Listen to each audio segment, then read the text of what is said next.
বিরক্ত নগরী চূড়া কলদি হাতে ক্লান্ত লাগে বেশি ক্লান্ত লাগে রায় আর বেরিল চলি আর দূর এবারে মনে চাইবো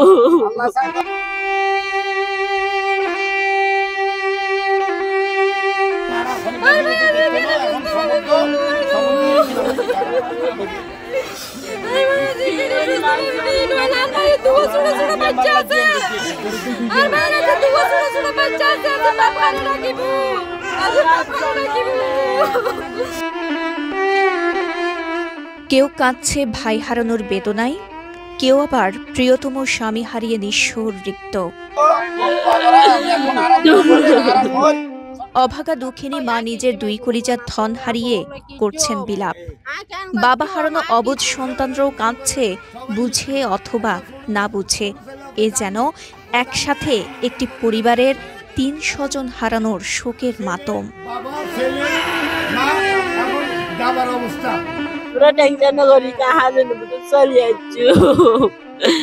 লাস্ট কথা তো কইলাই আর দুরুমে বেলা তো পলা ছিল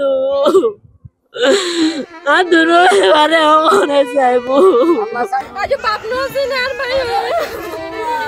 আর ভাই বোধ আজ বাপ নছিল ছোট ছোট দুবো কি জমে গুলো গুলো নাতি হলো বললো কি জম কেন গো মা কি বুঝদিও মাই তো বাসাল বুঝদিবে সাহায্য নাই বুঝদিবার বল কি বুঝদি মা নাতি হতিলে কি বুঝদিও মা তো সাহায্য নাই শালাকটি সাতাক নিয়ে গেই গই আনতে গেই গো শালাকটি হইতে চাল না। জানা গেছে সংসারের সচ্ছলতা ফেরাতে 2024-এর প্রথম দিকে সুদূর সৌদি আরব পাড়ি জমান চট্টগ্রামের ফটিকছড়ি উপজেলার ভুজপুর ইউনিয়নের তালুকদারপাড়া গ্রামের ফুলমিয়ার ছেলে মোহাম্মদ রুবেল।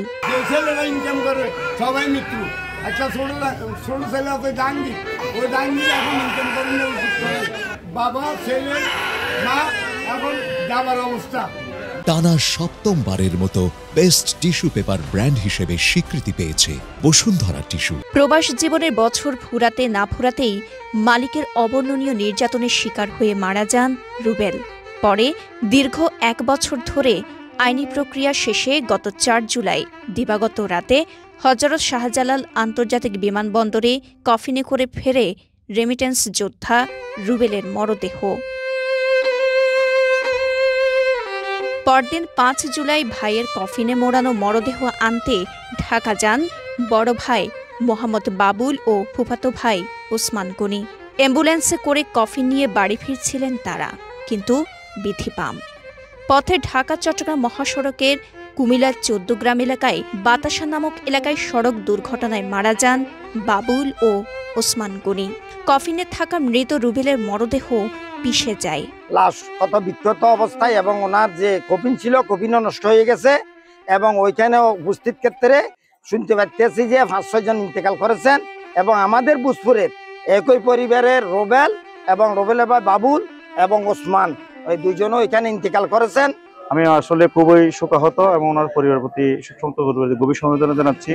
সেটা শেষে আজকে দেখতেছেন আপনারা এখানে আসছেন, আমাদের ভুজপুরের সর্বসাধারণ সবাই শোকাহত। আমাদের ভুজপুরে এমন একটা দুর্ঘটনা যেটা আমরা আসলে কল্পনা করতে পারি নাই। নিহতদের স্বজন ও পরিবারের লোকজন জানায় প্রবাসী রুবেলের মরদেহ শনিবার দিবাগত রাতে দাফন করা হয় এবং বাবুল ওসমান গনির মরদেহ রবিবার সকালে দাফন করা হয়। একটি সচ্ছল পরিবারের উপার্জনক্ষম ২ সন্তান মারা যাওয়া এলাকায় শোকের ছায়া নেমে এসেছে। লরিগুলা তাদেরকে মারছিল, অ্যাম্বুলেন্সের মধ্যে ছিল ৩ জন, ৩ জনের মধ্যে 2 জনেই মারা গেছে। লাভ দেওয়ার কারণে মারা গেছে। আমি যতটুকু শুনছি তারা লাভ দেওয়ার যে 2 জন মরছিল আমার বোন জামাই আর ওনার ফুফাতো ভাই। আমাকে ২:৩০ বাজে ফোন করছিল, বলতেছে যে তুই কোথায়, বাড়িতে আসছিস কিনা? আছি, আপনারা কতটুকু আসছেন? আমরা কুমিল্লা ঢুকতেছি, নারায়ণগঞ্জ পালাইছি, কুমিল্লা ঢুকতেছি, এরকম বলছি। চট্টগ্রামের ফটিকছড়ি থেকে মোহাম্মদ নাসির উদ্দিনের পাঠানো তথ্যচিত্রে সাফা মারওয়া, কালের কণ্ঠ।